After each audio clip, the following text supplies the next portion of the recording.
নমস্কার, সবাইকে স্বাগত জানিয়ে শুরু করছি হেলথলাইনের আরো একটি নতুন পর্ব।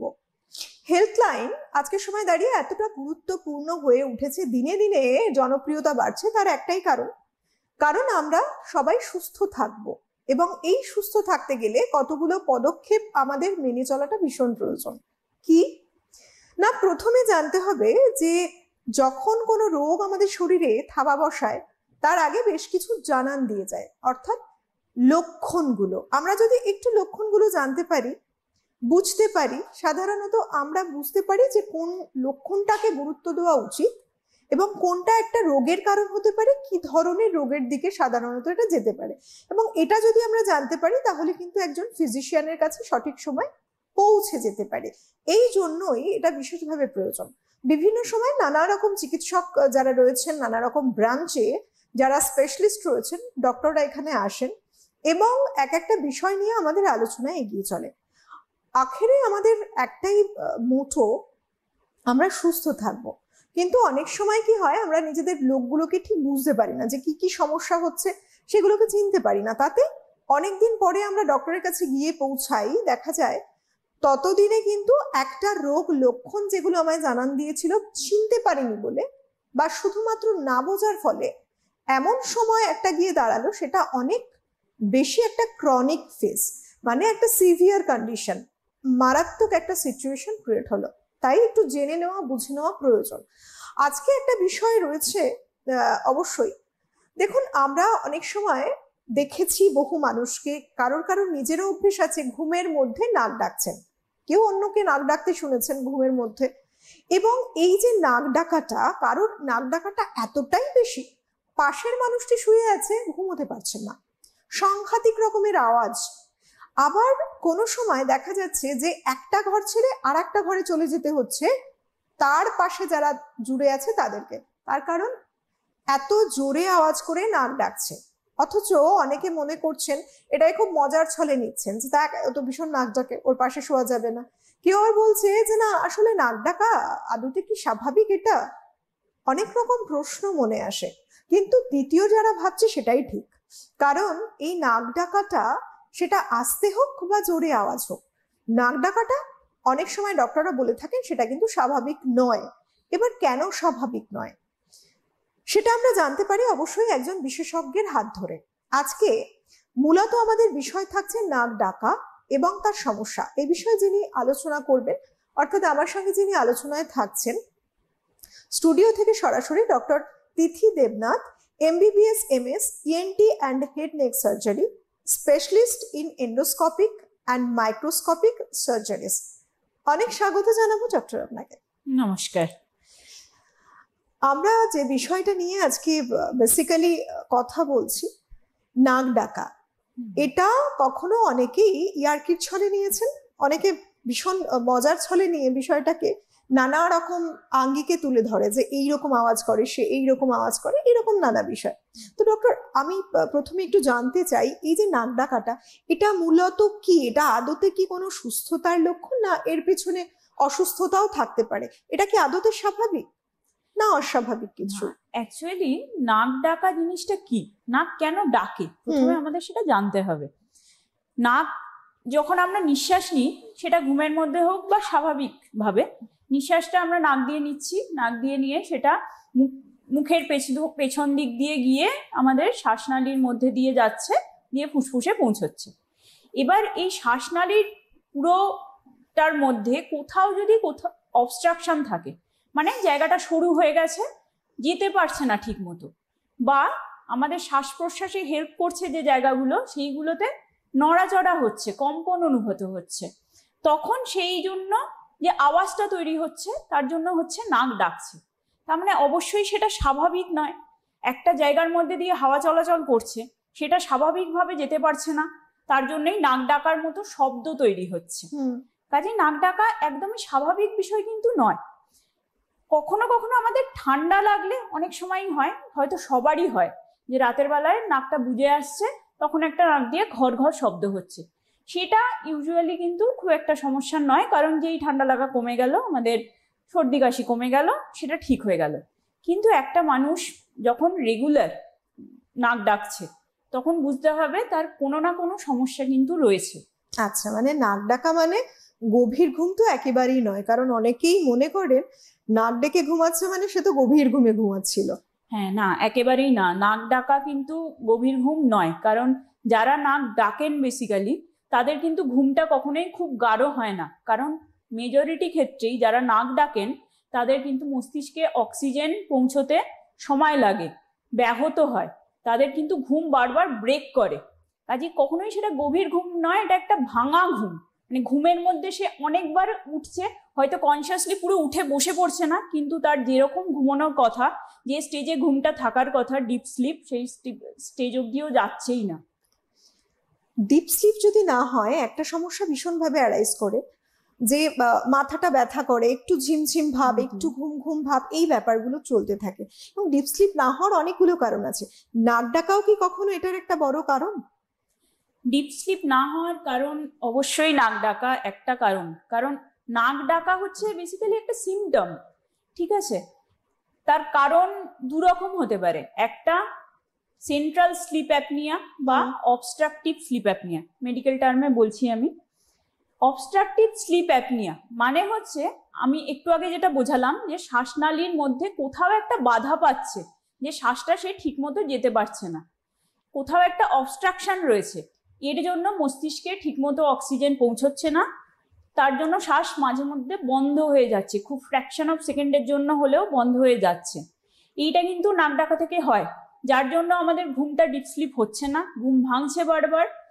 তার থেকে আমাদের পরবর্তী সমস্যাগুলো, যেমন সকালবেলা সারাদিন ঘুমালাম আমি রাতের বেলা, কিন্তু তারপরেও সারাদিন ধরে একটা ঘুম ঘুম ভাব, ম্যাজ ম্যাজ করছে, মাথাটা ভার হয়ে রয়েছে, মেজাজটা তিতিবিরক্ত হয়ে রয়েছে, এসবের কারণ কিন্তু এটাই।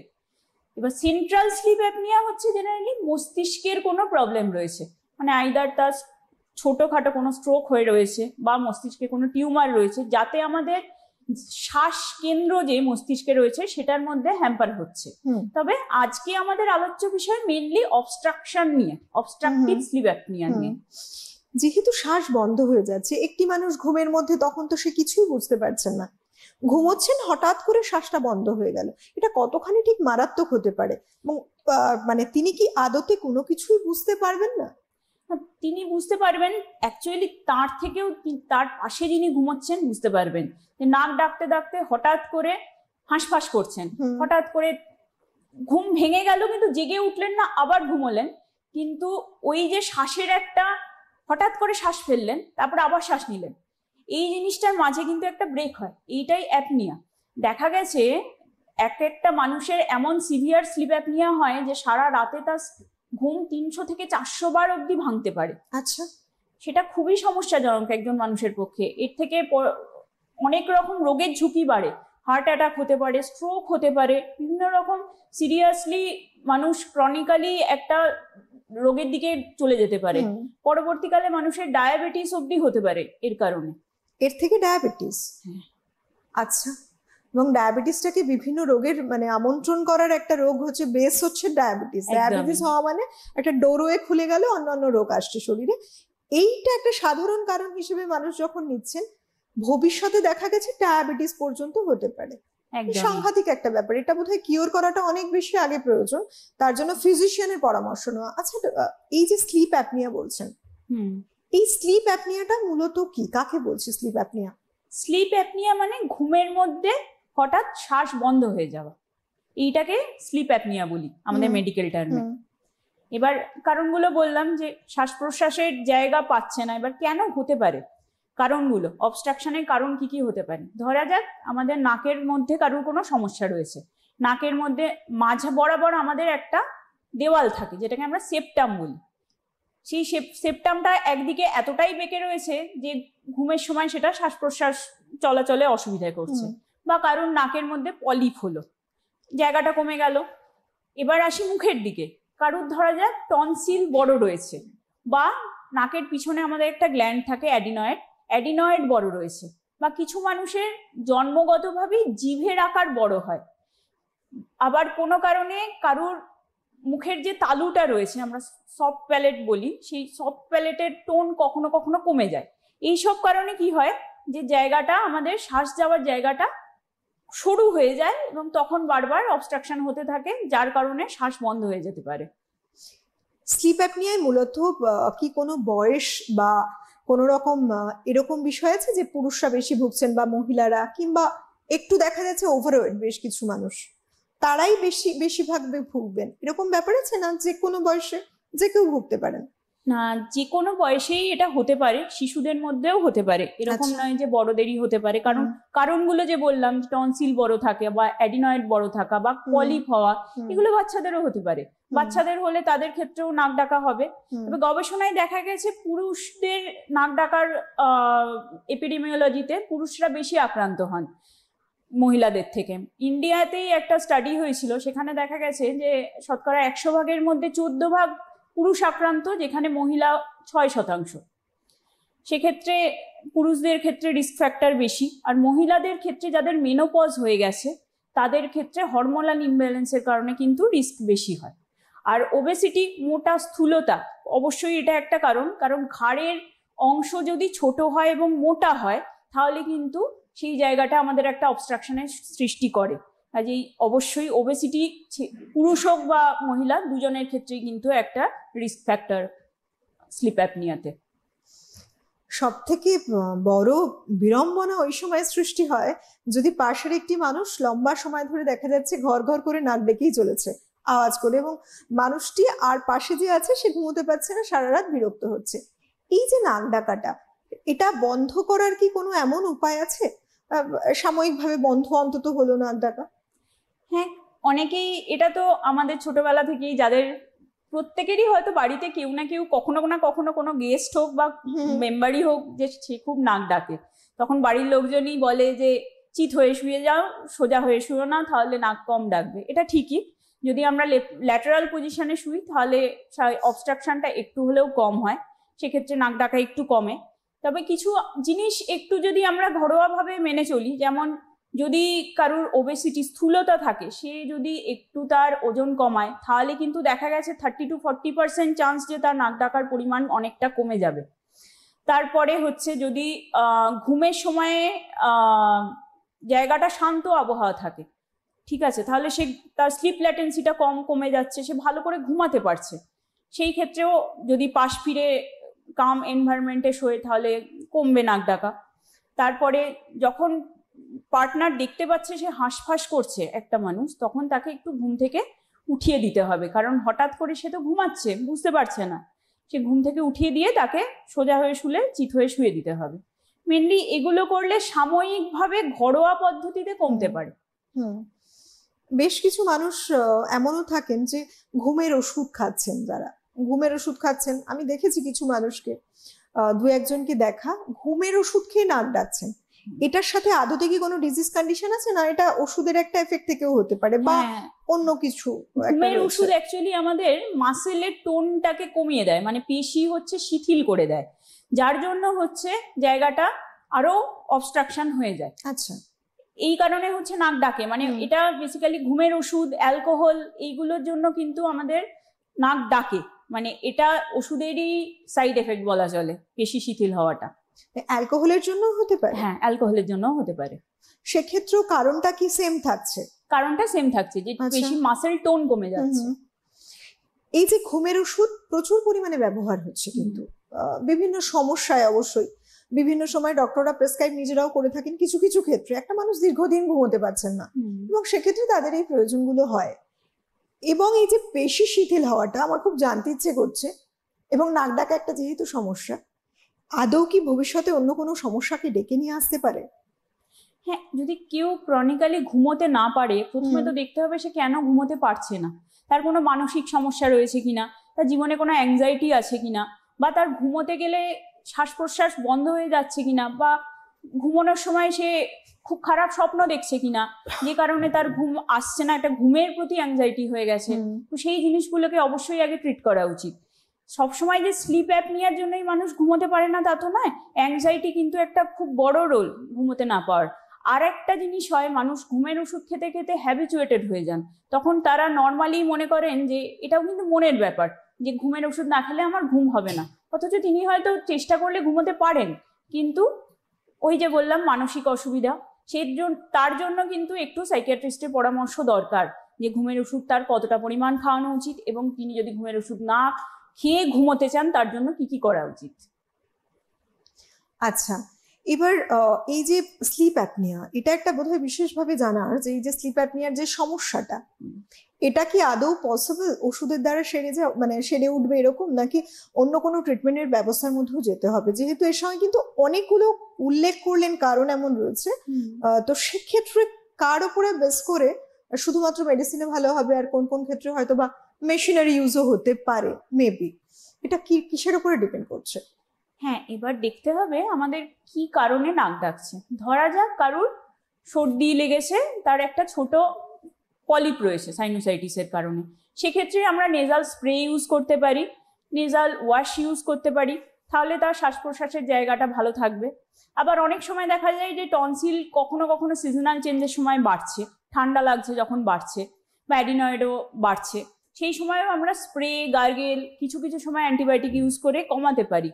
কিন্তু এগুলো যদি বারবার হতে থাকে, রিকারেন্ট হতে থাকে, তাহলে কিন্তু ওষুধ দিয়ে ঠিক করা যাবে না। আর যদি কোনো গঠনগত সমস্যা থাকে, যেমন কারোর যদি জিভটা বড় হয় বা নাকের হাড় বাঁকা থাকে, তাহলে তো অপারেশন ছাড়া উপায় নেই, অপারেশন করতে হবে। একটা ভীষণ টার্ম ইউজ হয় যেটা হচ্ছে সিপ্যাপ মেশিন। এই সিপ্যাপ মেশিন আসলে কি, এর ইউজটাই সাধারণত কি হয়, কিভাবে হয়, কোন কোন ক্ষেত্রে ব্যবহার করা হয় আর কি? সিপ্যাপ মেশিন আমরা জেনারেলি যাদের সিভিয়ার স্লিপ অ্যাপনিয়া হচ্ছে তাদের ক্ষেত্রে ইউজ করি। তার আগে একটা জিনিস বলে নিই যে কাদের ক্ষেত্রে আমরা ইউজ করব সিপ্যাপ মেশিন। তো তার আগে একটা টেস্ট করা হয়, পলিসomnography বলা হয় এই টেস্টটা। এটা ঘুমের মধ্যেই করা হয়। তাতে আমাদের ইসিজি, আমাদের ইওজি মানে আমাদের চোখের প্রেশার, চোখের মুভমেন্ট, তারপরে মাসেলের কিরকম টোন থাকছে, তারপর হার্টবিটের কতটা পরিবর্তন হচ্ছে, অক্সিজেন স্যাচুরেশন কিরকম থাকছে, সবকিছু মেজার করা হয় ঘুমের টাইমে। তো সেই রিপোর্টের উপর বেস করে আমাদের ডিসিশন নিতে হয় যে ইমিডিয়েট সার্জারি প্রয়োজন না সিপ্যাপ মেশিন ইউজ করা যাবে। তো সিপ্যাপ মেশিন ইউজ হচ্ছে প্রাথমিক ফেজে আমরা করতে পারি। সেক্ষেত্রে মেশিন কি করে যে একটা মাস্কের মতো জিনিস আমাদের নাকে পরানো থাকে রাতে ঘুমানোর সময়, তাতে একটা পজিটিভ প্রেশার দেয়। সিপ্যাপের পুরো কথা হচ্ছে কন্টিনিউয়াস পজিটিভ এয়ারওয়ে প্রেশার। তো তাতে পজিটিভ প্রেশার দেয় যাতে আমাদের এই যে বললাম পেশি শিথিল হতে পারে, জিভটা পেছন দিকে ফল ব্যাক করতে পারে, যাতে আমাদের শ্বাসনালী সংকুচিত হয়ে যাচ্ছে সেই জিনিসটা না হয়। একটা কন্টিনিউয়াস প্রেশার মেনটেন করছে, যার জন্য শ্বাসটা আমাদের জায়গাটা যেতে পারছে স্মুথলি, কোনো অসুবিধা হচ্ছে না। সিপ্যাপ মেশিন ওই জন্য ব্যবহার করা যায়। তবে এর কিছু বেশ অসুবিধেও হয়, অনেকের মুখ ড্রাই হয়ে যায়, নাক ড্রাই হয়ে যায়, সেক্ষেত্রে আমাদের আবার দেখতে হয় যে সেগুলো কি করা যায়। এই যে এই রোগটা, যখন আমরা এটাকে রোগ বলছি, ন্যাচারালি খুব স্বাভাবিকভাবে একটা প্রশ্ন থাকে, আদতে কি এটা সেরে ওঠা সম্ভব, কমপ্লিট কিওর হওয়া সম্ভব, নাকি একটা রেশ থেকেই যায়, কোনটা? না, কিওর হওয়া তো অবশ্যই সম্ভব। একটু আগে যে পরিসংখ্যান বললাম, যদি ওবেসিটি থাকে, ওবেসিটি যদি কমানো যায় লাইফস্টাইল মডিফিকেশনের মাধ্যমে, তাহলে 30-40% কেসে কিন্তু একদমই কমে যায় নাক ডাকা স্লিপ অ্যাপনিয়া একদমই কমে যায়।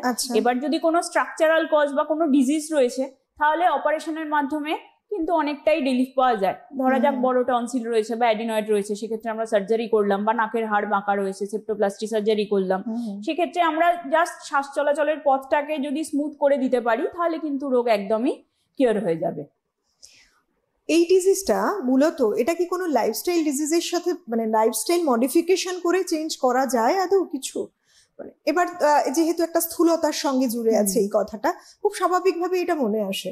এবং বেশিরভাগটা যেমন বললেন আপনি, যে যারা স্থূলকায় রয়েছেন তাদের মধ্যে এর পসিবিলিটিটা অনেকটাই বেশি রয়েছে।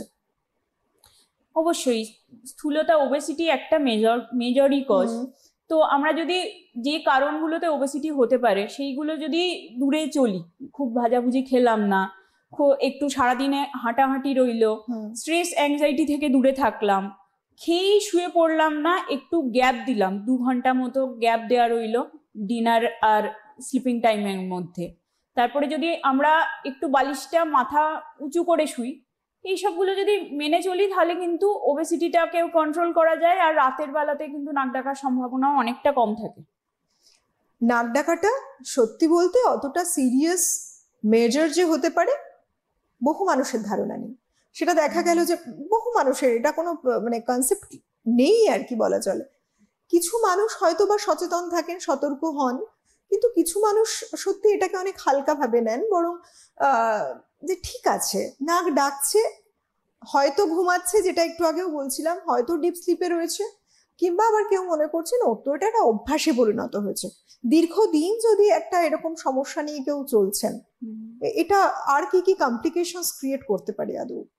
হ্যাঁ, দীর্ঘদিন যদি একটা মানুষের ঘুম ঠিক মতো না হয় বা ঘুমের মধ্যে বারবার ব্রেক করতে থাকে, বা মস্তিষ্কে ঘুমের সময় ব্লাড কম, অক্সিজেন কম যাচ্ছে, হার্টে ব্লাড কম যাচ্ছে, তাহলে কিন্তু একটা ঘুমের মধ্যে স্ট্রোক বা হার্ট অ্যাটাক হওয়ার চান্স অনেকটাই বেশি থাকে সাধারণ মানুষের তুলনায়।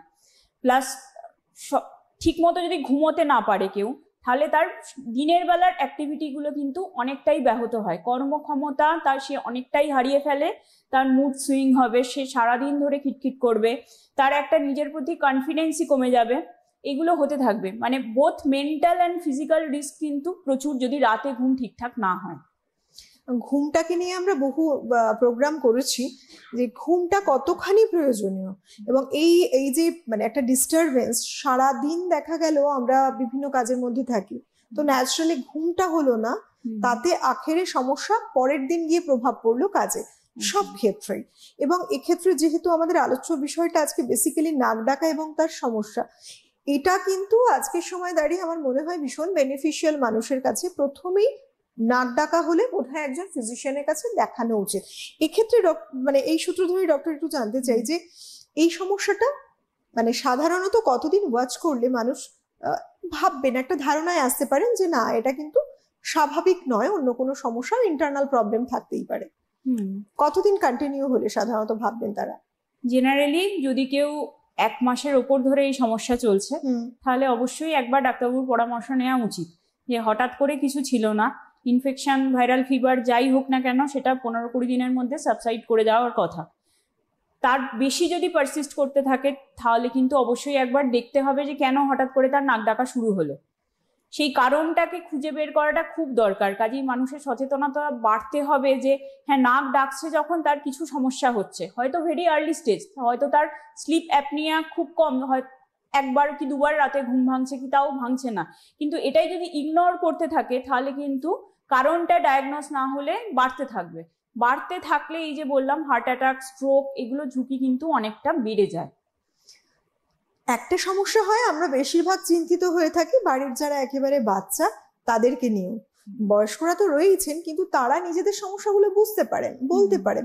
বিশেষ করে এই নাক ডাকার ক্ষেত্রে বলবো, যারা দেখছেন যে তাদের বাচ্চারা বাড়িতে, হয়তো একটা বাচ্চা নাক ডাকছে, তো এটা ঠিক, এটা কি আওয়াজের উপরে ডিপেন্ড করে সিরিয়াস বা সিভিয়ারিটি বিচার হয়, না মনে হয় যে মানে লংজিভিটির উপরে, যে কতদিন থেকে একই জিনিস হয়ে যাচ্ছে, কোনটার উপরে বেস করে জাজমেন্ট করবে? মেনলি কতদিন ধরে হচ্ছে, বাচ্চা সবসময় রাতে হাঁ করে ঘুমোচ্ছে কিনা, সে তার মুখ দিয়ে শ্বাস নিচ্ছে, তার নাক দিয়ে সবসময় একটা ঘর ঘর করে আওয়াজ হচ্ছে, এটা জেনারেলি ইনফেকশন পিরিয়ডটা যদি কেটে যায়, ঠান্ডা লাগার পিরিয়ড বা তার টনসিল কোনো কারণে বাড়ে হয়তো ঠান্ডা লাগলে, সেই পিরিয়ডটা কেটে যাওয়ার পরেও যদি তার হতে থাকে তাহলে অবশ্যই কারণ দেখতে হবে। যে ইভেন যদি বারবার টনসিল বড় হওয়ার কারণেও এটা হতে থাকে, যে সারা বছরে তার 5-6 বার এরকম ঠান্ডা লাগছে, টনসিল ফুলে যাচ্ছে, যতদিন ফুলে থাকছে ততদিন তার একটা এরকম স্লিপের সময় আওয়াজ হচ্ছে, সে বারবার ঘুমোতে পারছে না, হাঁসফাঁস করছে, তাহলে কিন্তু অবশ্যই আমার মতে ডাক্তারের কাছে যাওয়া উচিত, এবং ডাক্তারবাবু যদি মনে করেন তাহলে অপারেশনের দিকে যাওয়া উচিত। মানে কোনোটাই খুব স্বাভাবিক লাইটলি বিষয় আসলে নয়, যেটা সাধারণত মনে হয়ে থাকে যে কেউ একটু নাক ডাকছে এটা তো খুবই স্বাভাবিক, এটা নয়। আর বড়দের ক্ষেত্রে সেটাই 1 মাস যদি গড়ায় সময়টা, তাহলে তাকে ভাবতে হবে যে সমস্যা থাকতে পারে। আচ্ছা, এই প্রসঙ্গেই বলি যে টনসিল যদি বারবার ফুলে ওঠে সেক্ষেত্রে নাক ডাকার সমস্যা আসতে পারে। এই যে বারে বারে কিছু মানুষের কিন্তু টনসিল নিয়ে হয়তো একটু সমস্যা হলো, কিন্তু খুব তাড়াতাড়ি সে রিকভার করে গেল, আবার কিছু মানুষের রেকার করছে প্রবলেমটা, এই যে রেকার করা, এটা কি কারণে হয়ে থাকে? হ্যাঁ, কিছু মানুষের ক্রনিক টনসিলাইটিস বারবার হয়, মানে কারণ তো বিভিন্ন হতে পারে, মেনলি কারণ ভাইরাল ইনফেকশন টনসিলাইটিসের। খুব কিছু কিছু ক্ষেত্রে ব্যাকটেরিয়ালও হয়, যখন তার টনসিলের ইনফেকশনের সাথে গলা ব্যথা থাকে, প্রচন্ড জ্বর আসে বা গলা ফুলে গেল। এবার কিছু মানুষের টেন্ডেন্সি থাকে যে তারা খুব তাড়াতাড়ি রিকভার করে যায়, কারণ তাদের বডি ইমিউনিটি ভালো।